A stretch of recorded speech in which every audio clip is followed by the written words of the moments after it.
naman sa magiging panahon natin ngayong araw dito sa Luzon, inaasahan natin.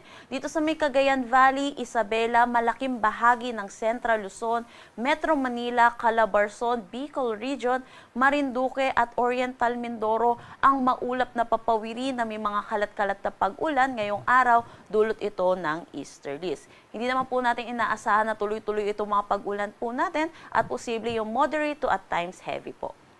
Samantala, para sa nalalabing bahagi ng Luzon, lalo na dito sa western section ng ating bansa, inaasahan po natin magiging maaliwalas naman ang kanilang panahon, pero asahan din natin yung init at alinsangan, lalo na sa tanghali hanggang hapon, na may mataas na tsansa ng mga localized thunderstorm pagdating sa hapon at sa gabi. Para naman dito sa Eastern Visayas, dulot din ng easterlies, inaasahan natin mataas ang tsansa ng kanilang mga pag-ulan ngayong araw.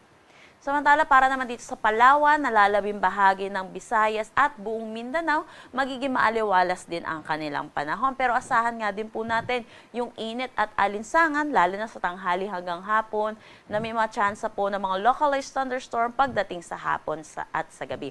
Ugaliin po natin magdala ng payong, pananggalan sa init at mga pag-ulan, lalo na sa hapon at sa gabi.